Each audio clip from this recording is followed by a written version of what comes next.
Praise the Lord.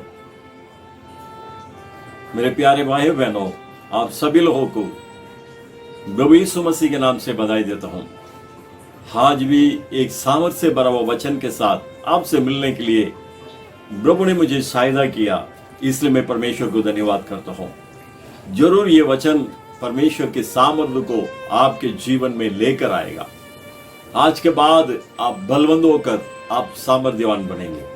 हाय, उस सामर्थ्य से भरा हुआ वचन को हम पढ़ेंगे। ऐसा है नबी की किताब 40वां अध्याय 29वां वचन। ऐसाया 40:29। वह थके हुए को बल देता है और शर्मितों को बहुत सामर्थ्य देता है। मेरे प्यारे भाई बहनों, परमेश्वर की वचन कहता है जो थका है, जो थक चुका है अपने जिंदगी में, उसे परमेश्वर बल देता है। इसे सुनने वाला आप भी अपने जीवन में थका हुआ होगा। कई प्रकार की बात, दुनिया के हालात, परिस्थिति, कोरोना वायरस, उसके द्वारा आया हुआ लॉकडाउन, ये सब कुछ आपके जीवन में बहुत थकावट को लाया होगा। आपको देखकर परमेश्वर कहते हैं, आप थका हुआ क्या? मैं तुम्हें बल दूंगा। मेरे प्यारे परमेश्वर आपको जरूर बल देने वाला है, क्योंकि वो हमसे बहुत प्यार करते हैं। वो हम अच्छा रहना ही कर चाहते हैं, इसलिए आज इस वचन को हमें दिया है। देखिए, थकावट इंसान के जीवन में कई प्रकार के कारण से आता है। एक तो शैतान इंसान के जीवन में थकावट को लेकर आते हैं। मार्कुस सुसमाचार 9वां अध्याय में वहां पर एक संभव को हम पढ़ते हैं 18वां वचन में। वहां पर एक पिता अपने बेटा को यीशु मसीह के पास लेकर आया और उसे कहने लगा, इसके ऊपर एक गूंगे और बेरे आत्मा आते हैं। जब वो शैतान, इस बुरे आत्मा इसके अंदर आते हैं, इसको उठाकर फटक देता है। जब ये सूख जाता है या थक जाता है, मेरे प्यारे भाई बहनों, इस व्यक्ति के, इस लड़का के थकावट के कारण शैतान, जब इंसान के जीवन में शैतान आते हैं, उनके शरीर में कई प्रकार की बीमार को लेकर आते हैं, उनके जिंदगी को कमजोर करा देते हैं। कुछ बीमार ऐसा होते हैं, आपसे जानते होंगे, डॉक्टर के पास जाएगा, डॉक्टर इलाज करेगा, ठीक नहीं होएगा। कई प्रकार के टेस्ट करेगा, सब कुछ नॉर्मल आएगा, लेकिन बीमार ठीक नहीं होएगा। इसके वजह, इसके कारण, ये बीमार आने के कारण शैतान है। जब वो शैतान उस व्यक्ति के अंदर से बाहर निकलेगा, वो अपने आप चंगाई हो जाएगा, आरोग्य हो जाएगा। मेरे प्यारे भाई बहनों, शायद आपके शरीर में कोई बीमार के कारण आज थका हुआ क्या? आज प्रभु यीशु मसीह आपके बीमार को आपको चंगाई कर आपके थकावट को जरूर दूर करेगा। दूसरा, इंसान इसलिए थक जाते हैं, जब भूखा होते हैं इंसान थक जाते हैं।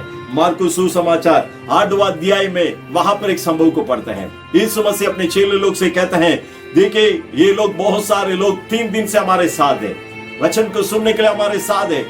अब 3 दिन के बाद इन्हें हम भेजेंगे, रास्ते में भूखे होने के कारण थक जाएंगे, इसलिए हम इन्हें कुछ खिलाना है। यहाँ पर यीशु मसीह खुद कहते हैं, जब इंसान भूखा होएगा और थक जाता है। ये समय हमारे दुनिया का और सारे दुनिया का भी, हमारे देश का और सारे दुनिया के जो हालात जो है, सारे लोग, कई करोड़ों लोग भूखा प्यासा रोज जिंदगी बिताता है। आप समझो कितना थके होंगे।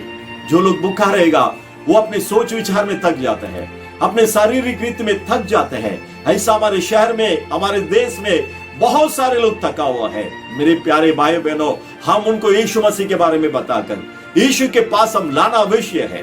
यीशु मसीह के पास आएगा, सारे भूखे को वो खिलाने के लिए सामर्थ्यवान है। उस दिन 4000 लोग वहां पर थे।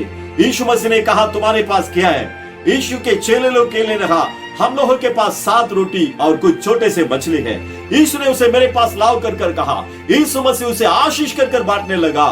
4000 लोग खाकर तृप्त होने तक वो बढ़ते गया। मेरे प्यारे भाई बहनों, यीशु मसीह के पास कोई भी आएगा, उन्हें परमेश्वर भूखे होने नहीं देगा, उनको जरूर परमेश्वर खिलाने वाला है। वचन कहते हैं, पुकारने वाला कौवा के जो बच्चे हैं, उसको भी खिलाने वाला परमेश्वर है, हमारे परमेश्वर।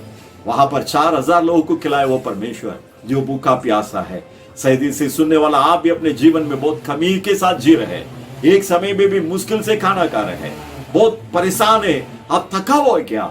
आज यीशु मसीह आपको कहते हैं, मैं तुम्हारे भूख को मिटाकर तुम्हारी थकावट को दूर करेगा। और तीसरा, जोना की किताब 14वां अध्याय में एक संभव को देखते हैं। जोना निनिवे में गया, जो परमेश्वर ने बोला उस बातों को निनिवे को बताया। हम वो देख रहा था निनिवे को परमेश्वर निनिवे शहर को क्या होने वाला कर वहां उस शहर से बाहर निकलकर वहां एक झुपड़े बनाकर वहां पर से देख रहा था निनिवे को क्या होने वाला है। वहां पर बहुत गर्मी था, इसलिए परमेश्वर ने वहां पर एक रेंडे की भेंट को वहां पर आने दिया, बढ़ाया, वो उसको अच्छे छाव दिया, थोड़ा अच्छा विश्राम किया जोना ने। दूसरा दिन देखा तो वो एकदम सूख गया है, उसके कारण परमेश्वर ने कीड़ा को भेजा और उस पत्ता को काटकर सब कुछ खत्म कर दिया। इसके कारण वो रेंडे की पेड़ सूख गया। जब उसके कारण ये एकदम थक गया था, परमेश्वर आया, जोना से बात किया, जोना तुमने कुछ मेहनत नहीं किया, तुमने कुछ बढ़ाया नहीं, ये रेंडे की पेड़ अपने आप आया, लेकिन वो सूखने के कारण तुम इतना थका हुआ है, तुम वो सूखने के कारण तुमने इतना वेदना हो रहा है। देखो समझो, तुमने जो मेहनत नहीं किया उसके कारण तुम इतना हो रहे हैं, लेकिन हमने सृष्टि किया वो लाखों लोग निनिवे शहर में है, उनके लिए मैं तरस नहीं खाएगा क्या? यहां पर परमेश्वर अपने सेवक से, विश्वासियों से बात कर रहे हैं। कुछ समय सेवक के जीवन में, विश्वासियों के जीवन में कुछ परीक्षा आते हैं, कुछ समस्या आते हैं, अचानक कुछ आशीष हमसे निकल जाते हैं, अचानक कुछ संकट में फंस जाते हैं, हमारे मन के अंदर कई सवाल होते हैं। उस समय हम क्या करना है? परमेश्वर हमसे बातें करने के लिए उनकी उपस्थिति में हम बाट झोंकना है। जब हमारे जीवन में वैसा कुछ हम खोते हैं, हमारे जीवन से निकलते हैं तो, या हम परीक्षा के अंदर से चलना चाहते हैं तो परमेश्वर अपने मन के बातों को हमसे बताना चाहते हैं। देखिए उसी निनिवे के लोगों के लिए तरस खाया वो परमेश्वर आज सारे दुनिया के लोगों के लिए तरस खा रहे हैं। लोग अनजान में अभी भी पाप कर रहे हैं, अभी भी गलत मार्ग में जी रहे हैं। यीशु मसीह जल्दी आने वाला है, इसकी कोई सोच नहीं है। लोग पापों के अंदर मरते जा रहे हैं। मेरे प्यारे सेवक, मेरे प्यारे प्रभु के लोगों, आप और हम परमेश्वर की तरस को जानकर, जो मर मिटने वाले लोगों को बचाने के लिए यीशु मसीह के सुसमाचार को लोगों को बताना अवश्य है। यह हमारे ऊपर गिरा हुआ कर्तव्य है। हम जानना है क्यों कर सवाल करते, उसे छोड़कर हम परमेश्वर के लिए उठेंगे। यह आखिरी समय है, लोग मर मिट रहे हैं, उन्हें सही मार्ग में हम लेकर आएंगे। इसलिए हमारे जीवन में कुछ परीक्षा, परेशानी आते हैं। मेरे प्यारे भाइयों बहनों, हमें जो थके हुए लोगों को हमारे परमेश्वर बल देने वाला है। जो शैतान थकावट को लेकर आता है, बीमार थकावट को लेकर आता है, और हमारे जीवन में भूख और प्यास थकावट को लेकर आता है। जब परमेश्वर हमारे जीवन में अनुमति करने वाला परीक्षा हमारे जीवन में थकावट को लेकर आता है, लेकिन सभी से हमें हटाकर हमें बल देने वाला परमेश्वर जिंदा जीवित है। आइए हम उस जिंदा परमेश्वर की ओर हम प्रार्थना करेंगे।